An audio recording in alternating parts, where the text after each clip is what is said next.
ఉదయం 9 అయ్యేసరికి క్రిస్ తన ఓనర్ మైకేల్ కోసం రోడ్డు పక్క నిలబడి ఎదురు చూస్తున్నాడు. పదే పదే టైం చూసుకుంటున్నాడు.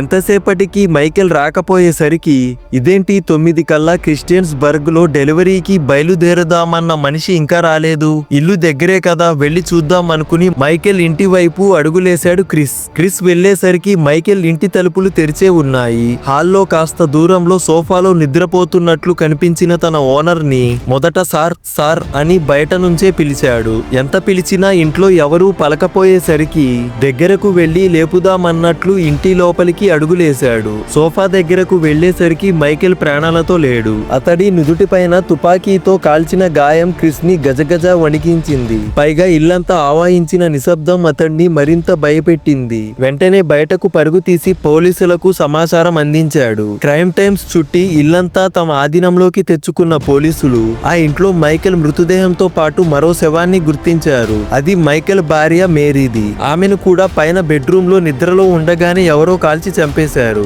అంటే ఒకే రాత్రి జంట హత్యలు జరిగాయి. మరి కిల్లర్ ఎవరు అనే దిశగా విచారణ మొదలైంది. ఆ సమయంలో అధికారులకు క్రిస్ కీలక సాక్షిగా మారాడు. Michael Sardi Michael home moving business. నాలానే చాలా మంది వర్కర్స్ అతని దగ్గరే పనిచేస్తున్నారు. ముందు రోజు రాత్రి 10 దాటే వరకు డెలివరీ పని మీద సార్ నాతోనే ఉన్నాడు. ఈ రోజు ఉదయాన్నే 9కి క్రిస్టియన్స్ బర్గ్ లో డెలివరీకి వెళ్దాం, రెడీగా ఉండు అన్నాడు. ఎప్పుడు 10 నిమిషాలు ముందుండే మనిషి ఎంతకు రాకపోయేసరికి డౌట్ వచ్చి ఇంటికి వెళ్ళాను అని క్రిస్ చెప్పాడు. నిజానికి మైకేల్ శవాన్ని మొదటిగా చూసిన వ్యక్తి, మైకేల్ సజీవంగా ఉన్నప్పుడు చివరిసారిగా చూసిన వ్యక్తి క్రిస్ మాత్రమే. అసలు రాత్రికి రాత్రి మైకేల్ ఇంట్లో ఏమైంది అనే ప్రశ్నలతో పోలీసులు తలలు పగలగొట్టుకుంటుంటే మైకేల్ మేరీల బంధువులంతా జెనిఫర్ ఎక్కడా అని ప్రశ్నించారు. విచారణ అధికారులంతా తెల్లబోయారు. వారి నుంచి జెనిఫర్ ఎవరు అనే ప్రశ్న అప్రయత్నంగానే వచ్చింది. జెనిఫర్ మైకేల్ మేరీల ఏకైక కుమార్తె, 9 ఏళ్ల పాప, లేక పుట్టిన సంతానం. చాలా అందంగా క్యూట్ గా ఉండే తెలివైన పిల్ల.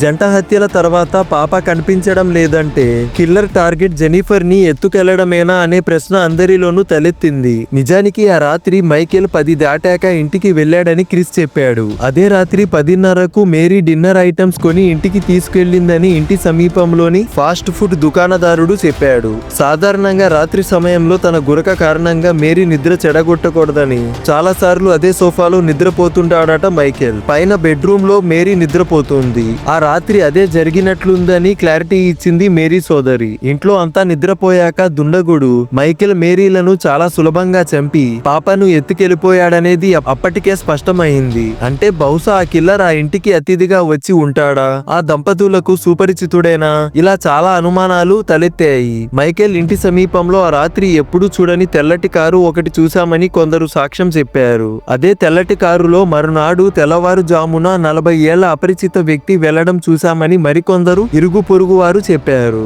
దాంతో కిల్లర్ ఊహా చిత్రాన్ని గీయించే పనిలో పడ్డారు అధికారులు. పాప కోసం దగ్గరలోని అడవిని, చుట్టుపక్కల ప్రదేశాలను జల్లెడ పట్టారు. అయినా ఆచూకీ దొరకలేదు. 2002 ఆగస్టు 15న వర్జీనియా హెన్రీ కౌంటీలో జరిగిన ఈ ఉద్దాంతం అమెరికా వ్యాప్తంగా సంచలనంగా మారింది. హత్యలు జరిగిన 6 వారాల తర్వాత మైకేల్ ఇంటికి సుమారు 35 మైళ్ల దూరంలో ఉన్న స్టోన్విల్ క్రిస్ అనే ప్రాంతంలోని అల్బర్ట్ అనే వ్యక్తి ఇంటి ముందు కుళ్ళిన దవడ భాగం కనిపించింది. మొదట దాన్ని గమనించిన అల్బర్ట్ ఫ్యామిలీ ఏదో జంతు కళేబరాన్ని కుక్కలు తెచ్చి పడేసి ఉంటాయని భావించారు. పరిశీలనగా చూస్తే అది పిల్లల దవడ అని తేలడంతో వెంటనే పోలీసులకు సమాచారం అందించారు. DNA టెస్ట్ లో అది జెనిఫర్ దని తేలింది. వెంటనే మృతదేహం కోసం సమీపంలో వెతికించారు. పాడుబడిన ఒక వంతెన కింద కుళ్ళిపోయిన పాప శవం కనిపించింది. అయితే స్టోన్విల్ క్రిక్ కి గతంలో మైకేల్ హోమ్స్ డెలివరీ చేశాడని తేలింది. పైగా అక్కడ చాలా మంది డీలర్స్ తో అతడికి స్నేహ సంబంధాలు ఉన్నాయి.